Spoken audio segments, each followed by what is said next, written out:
Бөек Булгарга иртәнге яктан халык агыла да агыла. Бу тарихи урыннар яна зур вакыйгалар үзәгендә кайный. 1100 ел элек Бөек Булгар дәүләтендә ислам динен кабул иткән көн бит.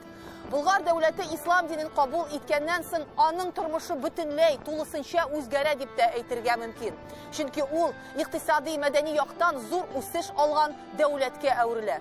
Ислам дины безнең халыкка киң мөмкинчелекләр ачар, шул ук вакытта мөселман дөньясының төньяк кырыенда яшәүче татарлар да аңа ваемсыз һәм игътибарсыз булып калмый. Ислам дине һәм халыкның үз аңы бу ике төшенчә ничек бәйләнгән? Моның турында тулырак безнең репортажда.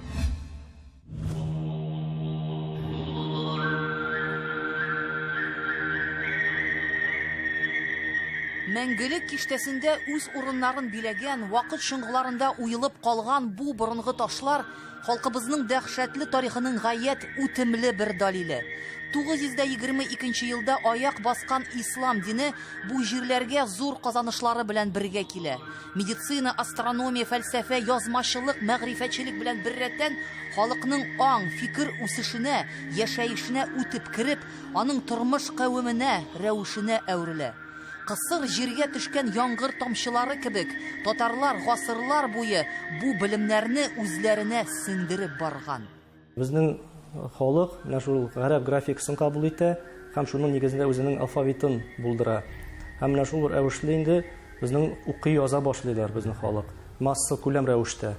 Чөнки бит ислам дине ул укырга, өйрәнергә өйрәтә, һәрвакыт гыйлем алырга чакыра. Шуңа күрә безнең халык та инде ул менә кичкенәдән үк, сабый вакыттан үк укырга, язарга өйрәнгән. Һәр торак пунктларда инде безнең белгәнебезчә мәдрәсәләр булган, имамнар, муллалар укытканнар балаларны җыеп.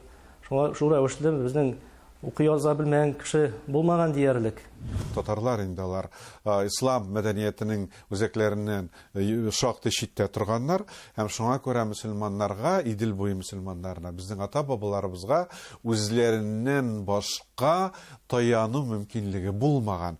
Һәм шуңа күрә алар менә без Идел буе мөселманнары ни белән аерылып торган дигән сорауга без иң беренче чиратта алар менә инде үзләренең яшәешләрен алга таба үстерү өчен ислам диненең интеллектуаль мөмкинлекләреннән бик киң файдаланганнар. Беренче булып нәкъ менә татар зыялылары мөселман дөньясында үз гадәти булмаган, хәтта тыелган фикерләре белән таныла башлый. Аларның төп максаты ислам динен үзгәртү түгел, бары иске күзлектән арынып, аны заманча яңа карашлар белән байыту була. 18 гасырда ук бөек галимебез Габделнасир Курсави беренче булып илгәреләр фикеренә сукырларча табынудан ваз кичүгә өнди. Халыкны иҗтиһадка чакыра. Мөселманнар арасында җәдидчелек хәрәкәте нәкъ татарларда формалашып зур үсеш ала.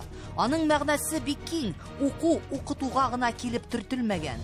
Җәдидчелек, ихласчылык татар халкын төрле алымнар белән гомумән үстерүгә өнди. Курсави ишенең дәвамчылары арасында киләчәктә аның идеяләрен тулыландыручылар, аларны бөтен дөнья киңлегенә чыгарган бөек әдипләребез. Шиһабетдин Мәрҗани, Галимҗан Баруди, Ризаэддин Фәхретдинов, Муса Бигиев һәм башкалар була.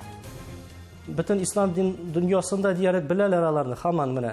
Мәрҗанине дә Арабстанда да, аны беләләр, Һиндстанда да, Төркиядә дә менә Ризаэддин Фәхретдинне, Муса Бигиевны аны Төркиядә бик яхшы беләләр, өйрәнәләр. Менә әгәр дә төрекләрне карасак, аларның шушы әйтеп узган галимнәр дәрәҗәсендәге галимнәре юк диярлек. Шуңа күрә инде алар татарларны өйрәнәләр. Татарларны, чөнки татарлар да бит инде төрки халыктан булган. Шуңа күрә аларны инде үз итеп, безнең галимнәребезне үз итеп, алар диссертацияләр язалар менә. Бик зур хезмәтләр багышлыйлар. Безнең галимнәребезне сокланып туя алмыйлар. Иң мөһим нәтиҗәсе шуннан гыйбарәт, безнең татар дин әһелләре белән беррәттән мөселман татар зыялылары формалаша, язучылар. Бөтенесе диярлек 90% җәдидче мәдрәсәләрендә укыган. Ислам дине һәм менә халыкның үз аңы саклап тора алганмы, юкмы? Әлбәттә, менә революция кадәр ул проблема булмаган дип әйтер идем инде. Ул татарның үзаңы, ул инде мөселман булган. Менә Шабытдин Мәрҗәнинең мәшһүр гыйбарәсе бар инде. Без татар булмыйча кем булыйк дип әйткән ул. Менә төркилек, татарлык һәм инде мөселманлык алар үрелеп барганнар, һәм инде ул әлбәттә бик мөһим. Чөнки менә без аны инде 90-нчы елларда бик ачык күрдек. Аның тискәри икәнлеген. Менә ул бердәмлек булмауның тискәри икәнлеген күрдек. Ни өчен? Чөнки 90-нчы елларда ислам яңарышында безнең яшьләр инде күбрәк "Әлхәмдүлиллаһ, мин мөселман" дип әйтәләр. Ул әлбәттә дөрес. Ләкин бит аның дәвамы булырга тиеш иде. Мин мөселман, мин татар, менә мин төркилек кавымыннан дип, әмма ләкин ул менә мин мөселман дип нокта куелгач, аның нәтиҗәсе нәрсә? Ул тарих белән кызыксыну юк. Татар телен белән кызыксыну юк. Һаман инде менә шушы ислам дине нигезләрен өйрәнеп, үзеңнең ата-бабаларыңның тарихын, инде үзеңнең халкыңның тарихын, үзеңнең телеңне читкә тәрү иде ул. Урыслашу, ягъни ул да булса үзләренең телләрен оныту тенденциясын күрәбез. Берсенең исеме Матвей, икенчесенеке анда Иаков. Алар үзләрен татар дип аталар, ләкин бер дә татар теле белмиләр. Исламия имматун касируна минкум. Ягъни ислам галәмендә күп кенә мәшһүр имамнар булды. Бүген ислам дине тарафдарлары да яңа вазгыять эшендә кайный. Ширин яшергәннең азагы нинди булуы билгеле бит. Татар телен саклап кына калмыйча, аны янә киң җәмәгатьчелеккә чыгару, аның данын күтәрү. Бу үзәк максат, төп мәсьәлә. Мәдрәсәгә килгән шәкертләрнең туган теле такы-тукы гына бит. Үз кавемен белмәгән иваннар кебек. Татар телен үстерүдә зур, мөһим роль, мөһим алым дип саныйм мин. Татар теленә карата мәхәббәт уяту. Кагыйдә ятлау түгел. Нинди дә булса мәҗбүрләү рәвештә сүз ятлауда түгел, бәлкем телгә карата, шушы халыкка карата аңа мәхәббәт уятырга кирәк. Тел һәм дин бәйләнештәме алар? Әлбәттә, тел һәм дин алар аерылгысыз бер бөтенлекне тәшкил итә. Без татар, без мөселман. Һәм инде менә шушы төшенчә ул аерылгысыз булырга тиеш. Һәм инде әгәр дә без шушы динне урысча сөйли башласак, динне урысча аңлата башласак, аның асылы бетәчәк. 2013 елда ук Татарстан Республикасының Диния нәзарәте бар мөселман уку йортлары өчен татар телен укыту программасын төзи. 2017 елда ислам мәгариф системасының бу стандартлары Россия киңлекләренә җәелә. Дәреслекләр чыгару, мәчет каршындагы мәдрәсәләрдә шулай ук онлайн форматта татар теле, әдәбияты, халык тарихы буенча барлык теләгәннәргә белем курсларын оештыру. Бу глобализация чорында мөселманнарның үз халкы алдында әманәте. Безнең әлеге дәреслекләр алар бигрәк тә менә башлап өйрәнүчеләр өчен анда күбесенчә коммуникатив методка нигезләнә. Аларның эш дәфтәрләре дә менә без инде аны инглиз теле дәреслекләре типындарак эшләргә тырыштык. Безнең инде дини уку йорты булгачтан без татар телле имамнар әзерләгәчтен безнең дәреслектә менә башка татар телен өйрәтә торган дәреслекләрдән аермалы буларак бездә дини лексика урын алган. Һичшиксез дәресләрдә татар әдәбияты, мәдәнияте, гомумән татар дөньясы, татарның менә милли үзенчәлекләрен күрсәтергә тырышабыз аларга. Һәм менә шуның аркылы да инде милли горурлык уятырга, телебезгә хөрмәт, горурлык белән карасыннар дип телибез инде ихластан. Вагаз сөйләгәндә бәлки ул ятмый да торгандыр. Бит аның ул нәтиҗәсен күрә, менә шулардан сөйләтәбез. Төрле нидән килгәндә әйтәм инде татар теллеләр авыр әзрәк киләләр. Аллага шөкер, хәзер инде көннән-көн мәдрәсәне бетереп чыккандалар яхшы итеп вагаз сөйли торган булалар инде.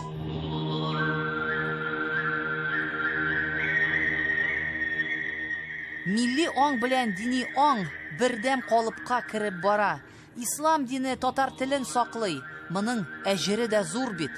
Чөнки бу телдә татар мөселманнары яратылган. Безнең максатыбыз бит инде безнең имамнарыбыз, безнең остазларыбыз алар саф татар телендә халык алдында чыгыш алырдай булулары максат итеп куябыз. Безнең халыкның менә шушы байлыгы юктан гына барлыкка килмәгән, аның нигезе бар. Шабаталы бай кешеләрбез. Без үзебезнең рухи менә мирасыбызны файдалана алмыйбыз. Бүген без глобальләшү чорында яшибез һәм безгә төрле чыганаклар аша шиде гадәтләр үтеп керә һәм шуңа күрә шушы шиде гадәтләр аркасында без үз телебезне онытабыз, гадәтләребезне онытабыз һәм шиде гадәтләрне үз гадәтләребез кебек инде кабул итә башлыйбыз. Хәзерге вакытта олы кешеләргә караганда мәчеткә күбрәк яшьләр йөри. Бу бик яхшы күренеш һәм хәзер безгә игътибар бирә кирәк. Менә шушы мәчеткә йөрүче яшьләргә, мәчеткә йөрүче халыкка дөрес белемнәрне җиткерү.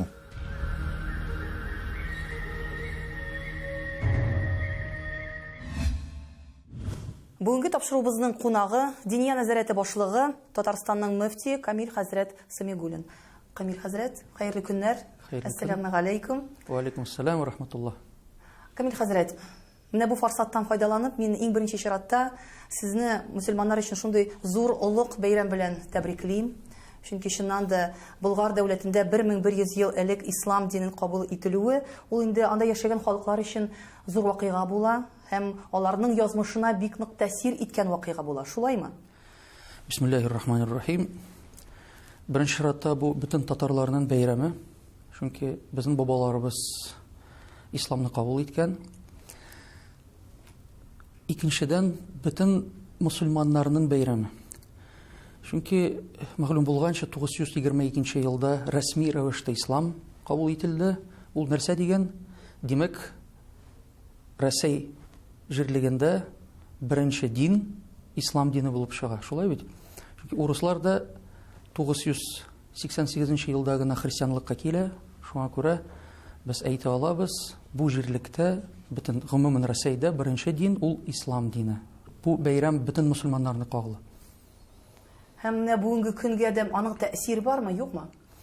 Әлбәттә, чөнки безнең гореф-гадәт, татарларның гореф-гадәте теле дә исламга нигезләнгән. Мәсәлән, мәдәният сүзе дип әйтәбез. Мәдәният Мәдинә сүзеннән килә. Аннан китап, мәктәп, каләм. Шулай бит, бөтен сүзләребез гарәп теленнән алынган. Аннан соң, мәсәлән, 100 ел элек татар эстрадасы булмаган, татар театры булмаган. Мәсәлән, Тукай нинди университет тәмамлаган? Ул бит мәдрәсәдән чыккан. Бөтен галимнәребез, шагыйрьләребез, зыялыларыбыз, алар мәдрәсәдә укып үскәннәр, халкыбызны тәрбияләгәннәр. Аннан соң иң зур тарихчыларыбыз кем? Мәрҗани хәзрәтебез. Аннан соң Мухаммад Мурат Рамзи Талфикул Ахбар, Мәрҗани Вафиятул Аслаф китабын яза. Алар бөтенсе дини кешеләр. Кем нәрсә әйтсә дә, безнең халкыбыз исламга таяна, исламга нигезләнә, безнең гореф-гадәт тә исламнан чыга. Мәсәлән, шундый Мәрҗани хәзрәтебезнең шундый сүзләре бар. Эш әйбер. Динебездән булмаса да, динебезне саклый. Алар гореф-гадәт, милли кием һәм тел. Ислам диненең менә татарның мәгърифәтчелеген үстерүдәге роле. Хәтта бит аят бар, әйме укы дигән аят, шулаймы? Беренче сүз аят ул, бу аятның беренче сүзе Иqra бисми раббикаллази халак. Аннан соң Пәйгамбәрбез саллаллаһу алейхи ва саллям утлубул илм минал махди илал лахд. Бишектән ләхеткә алып кадәр гыйлемне таләп итегез, гыйлемне алыгыз. Башка бер хадистә утлубул илм валау кана фи Син. Кытайга барырга кирәк булса да, гыйлемне алыгыз. Шуңа күрә безнең динебез гыйлемгә гел тәшвик, побуждение иде. Һәм безнең мусульманнар арасында иң зур галимнәр чыккан, Бируни булсын, Абу Али ибн Сина, Авиценна дип әйтәбез. Татарлар арасында да зур галимнәр, Таҗдин Ялчыгул мәсәлән, зур табиб булган, зур шагыйрь, галим, он күп китаплары бар. Аннан соң безнең галимнәребез шул ук Мухаммад Мурат Рамзи, ул бит Сарман районыннан, аның чыгышы Әлмәт авылыннан, Казанда укый, Ташкентта имам булып тора, аннан соң Мәккәгә барып 36 ел шунда укыта, гарәпләргә дәрес биреп, аның кабыры Кытайда. Абдурашид Ибрагимов, шулай ук зур татар галимебез, Япониягә барып беренче мәчет сала. Ягъни Япониянең беренче имамы безнең татар Абдурашид Ибрагимов. Мухаммад Мурат Рамзи турында әйткәндә, мәсәлән, Стамбулда да Мулла Мурат күтүбханасы, китапханасы бар, аның исемендәге китапхана бар. Мәккәдә дә бер китап алдым, Мәккә мәдрәсәләре дигән китап. Бу китапта да Мухаммад Мурат Рамзинең мәдрәсәсе турында сүз алып барыла. Бөгелмә районыннан Карабаш авылыннан Абдурахман Карабашы дигән зур галим чыккан, тәҗвид, ягъни Коръән уку кагыйдәләре турында китап яза. Бу китап бүген дә Төркиядә яттан укыла, Карабаш тәҗвиде дип атала. Ягъни безнең галимнәребез ислам динендә зур эз калдырдылар. Шулай ук 1803 елда Казанда беренче Казан басма Коръән бастырыла. Беркем бит Европа басмасы дип әйтми, Санкт-Петербург басмасы дип әйтми, Казан басмасы дип әйтә. Ул инде тотрыклы төшенчә булып тора инде, әйме Казан басмасы. Аннан соң гарәп илләрендә 100 елдан соң гына Коръән бастырыла башлый. Шуңа беренче тәфсирләр әле генә берничә атна элек Мухаммад Мурат Рамзинең тәфсире табылды. Ул татар телендә, Кытайдан килде, аның туганнары алып килде. Фарид Уразаев безгә аны тапшырды хәзер. Иншалла современный хәрефләргә күчереп, бәлки киләсе елга бастыра алабыз дип өметләнәбез. Карагыз, безнең галимнәребезнең эше ничек дөнья буйлап сибелгән, таралган. Бу бит инде татар халкының ачы язмышы турында да сөйли бит, шулай бит. Аны хәзер барысын да бер төкләп җыярга кирәк. Әлбәттә, бу уртак эшебез, иншалла. Сез дә безгә булышсагыз, иншалла булдырырбыз. Менә татар аңына ничек итеп җиткерергә? Безнең менә шундый улуг галимнәребез булган, безнең шундый улуг милләтебез булган. Аны бит татар халкына җиткерергә кирәк, аның аңына җиткерергә кирәк.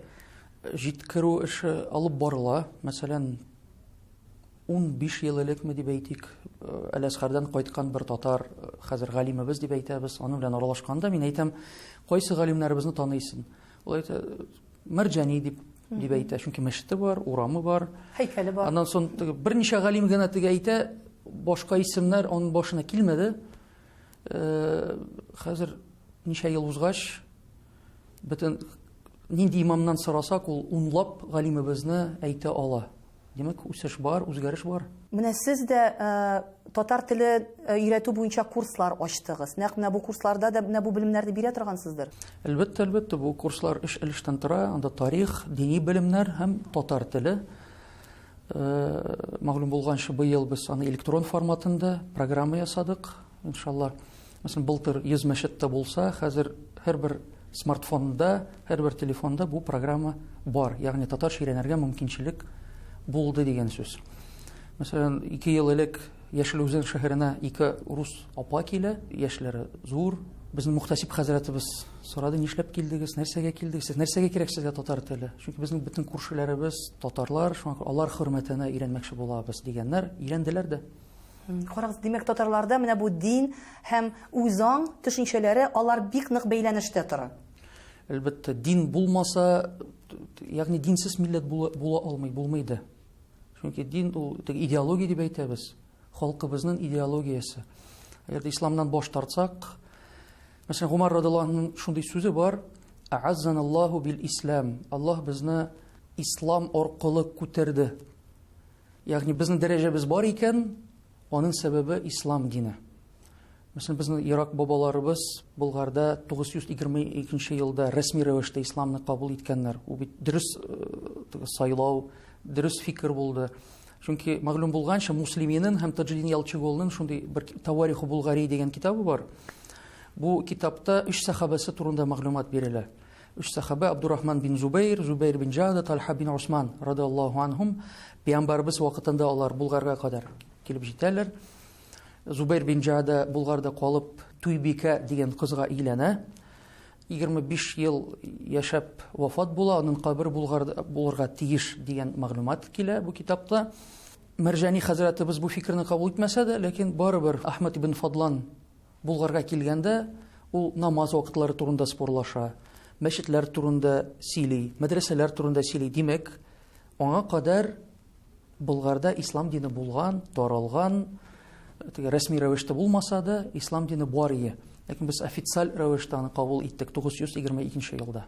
Камил хәзрәт, беренче Болгар җыены ул Советлар Союзы таркалганчыга кадәр үткәреләме? 89 елда хиҗра буенча, лунный календарь буенча Талгат хәзрәт 1100 еллыгын үткәргән иде, үткәрде.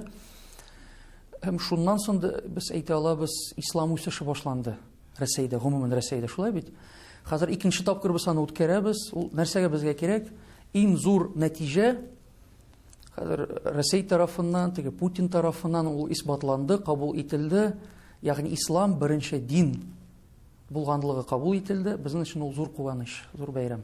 Һәм менә нәкъ бу чордан башлап бит инде Болгар җиренә халык ел да агыла. Менә бу халыкның тарихын аңлау, менә ул халыкның хәтерен нәрсә менә тәшкил иткән микән сезнеңчә менә? Берничек таңламыйм, халыкның хәтере шундый тирән икән, шундый бай икән. Чөнки ислам дине каныбызда бар, кан тарта дип әйтелә. Һәм Аллаһ субханаһу ва тааля Талгат хәзрәтебездән разый булсын. Чөнки аның сәбәпчесе ул башлатты. Иншалла бу бәйрәмнәрдә ул безнең белән берлектә. Аллаһка шөкер зур чаралар узды дип әйтеп була. Мәчеткә беренче таш куелды. Болгар чаралары. Иншалла быел беренче теге доморочный дип әйтеп була. Докторларыбыз чыгачак академиябыздан, чөнки академия безгә кичкенә генә юбилей 5 ел быел Алла бирсә. Соңгы арада Болгар җирлеге ул бит бик нык яңартылды. Менә бу Болгар безнең борынгы Болгар дәүләтебезнең, кайчандыр булган Болгар дәүләтебезнең ниндидер бер яңа тарихи бите түгелме? Аның шулай да әйтеп була, Ләкин Болгар ул татарның ашык музей кебек тә, аннан соң гыйльми мәркәзе булырга тиеш. Аннан соң бу урын музей буларак безгә онытырга бирми. Кемдер нәрсә генә әйтсә дә, сез мусульманнар түгел дип әйтсә дә, сез атеист булырга тиеш дип әйтсә дә, юк, безнең урыныбыз бар, бабаларыбыз монда яшәгән, исламны кабул иткән, бу ачык музей буларак безнең йөрәкләребездә, зиһеннәребездә калачак. Менә яңа ачылачак, яңа төзеләчәк Җәмигъ мәчете турында да менә әйтеп китмәкче идем. Бик күп сүзләр йөрде бит инде, бик күп каршылыклы фикерләр булды. Бу Җәмигъ мәчетен кайда төзергә, ул татар дөньясының үзәген аны ничек дип әйләндерергә, үзәге булсын өчен, нишләтергә, нинди кыяфәттә, нинди төстә булырга тиеш. Менә булар барысы да сүзләр агымы. Алар бит ага да китә, ә Җәмигъ мәчетебез калачак, шулай бит. Һәрбер эш сүздән башлана. Кешеләр кызыксына дигән сүз, битараф түгел дигән сүз. Исеменә килгәндә, минемчә бу исемне халык бирергә тиеш. Чөнки Мәрҗани мәчете ул бит первый соборный булган, ул бит Мәрҗани булмаган. Мәрҗани хәзрәтебез шунда эшләгәннән соң, хезмәт иткәннән соң бу мәчеткә Мәрҗани мәчете дип исем бирәләр. Ягъни халык бирергә тиеш. Аннан соң теге Апанай мәчете, элек теге байлар мәчете иде, аннан соң Апанаевның фамилиясына багышлап Апанаев мәчете булды. Шулай ук Мәскәүдә мечеть на Поклонной горе, халык теге на Поклонке дип әйтә. Аның исеме мечеть шаһидов, мечеть мучеников, павших дигән беркем бу турыда белми дә, бөтенсе мечеть на Поклонной горе дип әйтә. Минемчә бу мәчеткә исем дә халык бирергә тиеш. Халык спорлаша, димәк кызыксыну бар. Димәк халык битараф түгел, кабат әйтәм. Иншалла бу уртак җимешебез, уртак мәчетебез булырга тиеш. Һәм татар тарихында иң зур мәчет булачак. Һәм ул безнең билгебез, менә заманда ул безнең билгебез булып калачак. Әлбәттә. Камил хәзрәт, сезнең менә зур дата уңаеннан инде халыкка җиткерәсе теләкләрегез дә бардыр. Әлбәттә, без мусульманнар буларак динебезне онытмаска тиеш, чөнки безнең юлыбыз ул ислам дине. Һәм Аллаһ субханаһу ва тааля нәрсә дип әйтә Коръәни Кәримдә: "Ва ма яттақиллаһ", кем тақва булса, Аллаһтан курыкса, ядж'ал лаху махраджа, чыга торган юлны Аллаһ үзе күрсәтер. Ва ярзуқху мин хайсу ла яхтасиб, ул уйламаган җирдән дә ризыкландырыр, ризык бирер. Шуңа күрә бөтен проблемаларыбызның сәбәбе ул да булса гынахларыбыз. Әгәр дә тәүбә кылып, Раббыбыздан куркып, теге тақва булып яшәсәк, иншалла бер нинди мәшәкать, проблема һәм афат булмаячак дигән сүз. Бик зур рәхмәт сезгә, Камил хәзрәт. Бүген тапшыруыбызның кунагы Татарстан Диния нәзарәте башлыгы, Татарстанның мөфтие Камил хәзрәт Сәмигуллин иде. Бик зур рәхмәт тагын бер кат. Сау булыгыз. Исән сау булыгыз. Бөек Болгар милләтебезнең рухи йөзе кайсы гына вазгыятьтә, нинди генә тарихи үсештә булмасын, ул ак максатларын хаклап яшәде. Исламның халыклашкан традицияләрен, халыкның ныклы изге ташларын саклау бүген инде безнең көн арты көн башкарасы эшләребез. Заман көзгесендә үз йөзебезне танырлык халык булып калыйк.